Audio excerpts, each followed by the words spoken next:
This is part 2 of the video review for the Zune HD.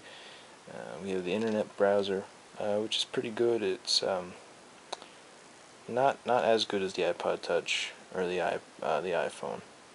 It's pretty light, which is good. I like to be able to see a lot of the page and not be bunkered down with the Safari bar up here. But it's pretty good actually. Yeah, I loaded up Engadget before, and you can see even before the page is entirely done loading, the little loading bar here, you're able to scroll it pretty nicely. It's got multi-touch, it's got the zoom, and it also has tap to zoom, I think, yeah, so you can focus in on a specific area of the page. It's got search built in, it searches with Bing, no real surprise there because that's Microsoft's search engine. You can also favorite a page. Yeah, it's already added. Yeah. Anything else in the browser? I'm going to show you the keyboard. It's got this nice little bump. Actually works better with your other fingers. This little bump feature so you can see specifically what key you're hitting, which is nice. You don't want to be fat fingering different keys. Hold down to .com, you can have different endings, and you got the numbers and symbols and all that over here, and shift right there. Okay, so that's it for the browser. Let's go ahead and take you to the apps, which are, I don't want to say disappointing, but there aren't enough of them yet, and it certainly can't take on the iPod Touch or the iPhone in this respect anyway. I think overall it's a better device, but in terms of apps and everything, it's not even close. The games are, what games there are, they're good. We have Audio Surf, Checkers, Hexic, Bowling, we have PGR, Space Battle, Sudoku, Twitter, and Weather. They're good, but let me show you one annoying little thing about them. You have to sit through an ad, and some of the ads are this little simple 5-second Zune Pass ad. Other ones are like 30-second video ads, which is kind of disappointing, but I guess that's what you get for them being free. Like I said, the apps are good. Let me run you through the Checkers quick. Let's make a new game. Screen quality is great. I played this on Wi-Fi with another local Zune, and it's instantaneous. It's real fun to play on Wi-Fi. I wish there was global multiplayer, but that doesn't exist yet in any games. But again, neat. But they definitely need more apps. They need to open it to developers if they want to compete with the iPod Touch or the iPhone. Settings, I'm running through them. You can do wireless sync on this device, which I really like. Wish they'd implement that in the iPhone. Apple doesn't seem too up on getting that in there though. You got the display. You can change the timeout when it shuts the screen off. Change the brightness. You can turn off the accelerometer, and you can turn on the screensaver.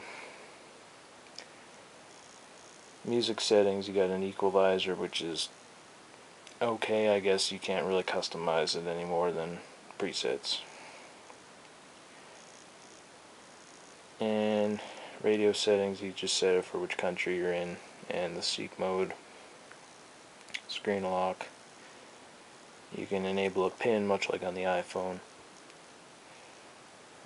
Clock settings, you can do, you want 12-hour, 24-hour format, and you can set it manually.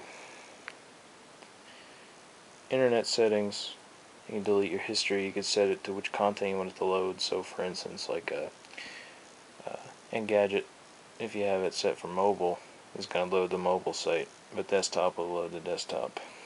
And you can enable cookies and scripts.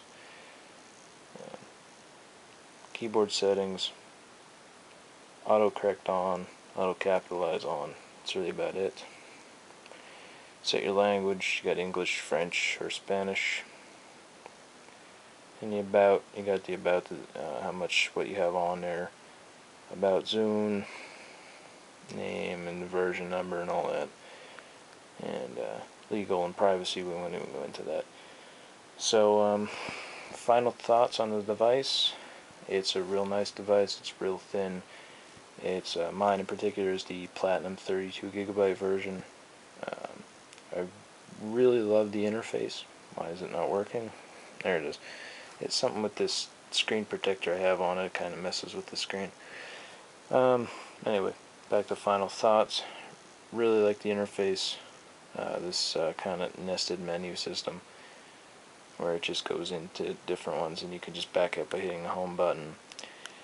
I really wish this button on the side here operated as just specifically a volume knob and it didn't bring up the whole play and everything else, and you can do it from your pocket, but you can't, which would be really nice. If you know, to adjust the volume at this point you have to actually pull the device out of your pocket or actually look at it to be able to change the volume, which isn't fun. What else about the device? Yeah, music plays well, video playback is great. Picture quality in general is amazing with the OLED screen. Color reproduction is really nice, real deep colors. Radio, I kind of got all hyped up about the HD radio, and throughout my area I've only found one station, and I couldn't discern the difference between the quality, but again, I've never really been too good at discerning qualities in music. Marketplace, it's nice having a music marketplace right there, but you can't buy videos yet right to the device from the device, which is kind of disappointing. Social, I don't even know why that's there, to be honest with you. It's kind of disappointing you can't contact between different Zunes like you used to be able to do with the first generation. Internet, it's a nice internet browser. It's definitely on par with the iPod Touch and the iPhone. Apps are kind of disappointing. I mean, the ones they have are pretty good, but they definitely need more, and get rid of the ads in front of them. And the settings are, well, settings are fun. So that's it for my video review of the Zune HD. Hope you enjoyed it.